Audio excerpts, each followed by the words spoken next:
দেখো 1947 সালের 15ই আগস্ট ভারতবর্ষ স্বাধীনতা লাভ করেছিল বিদেশি শক্তির হাত থেকে।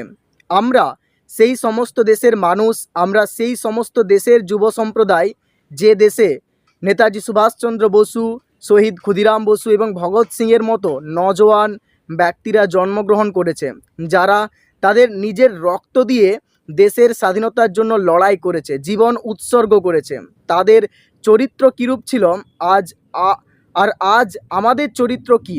আমরা সেই সমস্ত মানুষদের বংশধর, আমরা সেই সমস্ত মানুষদের দেশে জন্মগ্রহণ করেছি যে দেশে স্বাধীনতা অর্জনের জন্য শহীদ ক্ষুদিরাম বসু তার নিজের জীবনকে উৎসর্গ করেছিল। সমস্ত ধরনের নেশাব থেকে দূরে থেকে ভারতবর্ষের মানুষকে তিনি উদ্বুদ্ধ করেছিলেন স্বাধীনতা সংগ্রামে ঝাঁপিয়ে পড়ার জন্য। খুব কম বয়সে তিনি এমন একজন প্রতিভাধর ব্যক্তি ছিলেন যিনি অক্লান্ত পরিশ্রম করেছেন, কিন্তু পরিশ্রমের ছাপ কখনো তার চেহারায় থাকেনি। কারণ তিনি খুব কম বয়স থেকে ব্রহ্মচর্যের দীক্ষায় দীক্ষিত হন। কোনো রকম নেশাতে তিনি আসক্ত ছিলেন না। তিনি গীতা পাঠ করতেন, নিয়মিত ব্যায়াম করতেন, শরীরচর্চা করতেন, এবং যার ফলে আমরা দেখি তার চরিত্রে একটা অসাধারণ নেতৃত্ব দানের ক্ষমতা। তার চোখে মুখে ছিল একটা মুগ্ধতা। তিনি অক্লান্ত পরিশ্রম করতেন, কিন্তু সেই ক্লান্তির ছাপ তার চেহারাতে কখনো ফুটে উঠতো না। কিন্তু আজ আমরা এমন একটা সময়ের মধ্য দিয়ে পার হচ্ছি যেখানে আমরা নিজেরা দাসত্ব করছি আমাদের খারাপ আচরণগুলো। আমরা না চাইলেও আমরা সেই খারাপ আচরণগুলো বারবার করছি, আর এই খারাপ আচরণগুলো আমাদের জীবনকে আস্তে আস্তে নষ্ট করে দিচ্ছে।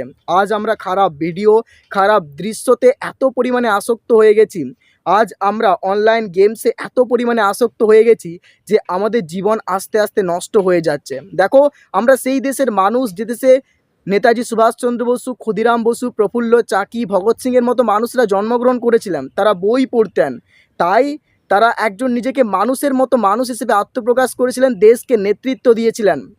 আর আমরা আজ কি করছি? আমরা আজ বই পড়তে ভুলে গেছি। আজ আমরা সোশ্যাল মিডিয়া আর মোবাইল ফোনে আসক্ত হয়ে গেছি, অনলাইন গেমসে আসক্ত হয়ে গেছি, পর্নোগ্রাফিতে আসক্ত হয়ে গেছি। আর যেগুলো আমাদেরকে ভুল পথে পরিচালিত করছে, যেগুলো আমাদেরকে আমাদের লক্ষ্য থেকে দূরে ফেলে দিচ্ছে। আজ থেকে শপথ করো, কাল ভারতবর্ষ স্বাধীন হয়েছে, স্বাধীনতার কালকের দিনে ভারতবর্ষ স্বাধীন হয়েছিল। কাল থেকে, আজ থেকে তুমি স্থির করো যে আর নয়, যা হয়েছে হয়েছে। আমি আর আমার জীবনের খারাপ অভ্যাসগুলো দাসত্ব করব না। আমি একজন ভালো মানুষ হিসেবে নিজেকে আত্মপ্রকাশ করব। আজকের দিনে শপথ নিতেই হবে তোমাকে, না হলে তুমি শেষ হয়ে যাবে, তোমার স্বপ্ন শেষ হয়ে যাবে। দেখো, তোমার জীবনটা এরকম নয় যে জীবনের মধ্য দিয়ে তুমি নিজেকে পার করছো। তোমার জীবনের একটা লক্ষ্য আছে, স্বপ্ন আছে, তোমার ভেতরে সেই শক্তি আছে, জ্বালাময়ী শক্তি। তুমি চাইলেই পারো সব কিছু করতে। দেখো, তুমি দুর্বল নও, তুমি দেখো তুমি দুর্বল নও, তুমি শক্তিশালী, তোমার ভেতরে ক্ষমতা আছে। শুধু এই খারাপ অভ্যাসগুলোর কারণে তুমি নিজের শক্তিকে চিনে নিতে পারোনি, তাই নিজেকে দুর্বল বোধ করছো, একটু পরিশ্রমী অক্লান্ত হয়ে পড়ছো। এই খারাপ অভ্যাস থেকে বেরিয়ে আসো, দেখবে তুমি সেই তেজ পাবে, ব্রহ্মচর্যে সেই তেজ পাবে। ব্রহ্মচর্য ছাড়া একটা মানুষ তার জীবনে বিশেষ ব্রহ্মচর্য ছাড়া একটা মানুষ তার জীবনে এগোতে পারে না। জীবনে যদি ভালো জায়গা জীবনে যদি কিছু করে যেতে চাও, স্বামী বিবেকানন্দ বলেছিলেন, জন্মেছিস যখন একটা ছাপ রেখে যা। আর সেই ছাপ রাখতে গেলে তোমাকে ব্রহ্মচর্যের দীক্ষায় দীক্ষিত হতে হবে। সমস্ত ধরনের প্রলোভন, কাম, ক্রোধ, লোভ, লালসা, মায়া, এগুলো থেকে নিজেকে দূরে সরাতে হবে। কঠোর পরিশ্রমে ব্রতী হও। আর আজ থেকে খারাপ ভিডিও মোবাইলে কখনোই দেখবে না, খারাপ কোনো জিনিস সার্চ করবে না। অক্লান্ত পরিশ্রম করো, বই পড়ো, এক্সারসাইজ করো, মেডিটেশন করো, গীতা পাঠ করো, দেখবে তোমার জীবন বদলাতে আরম্ভ করছে।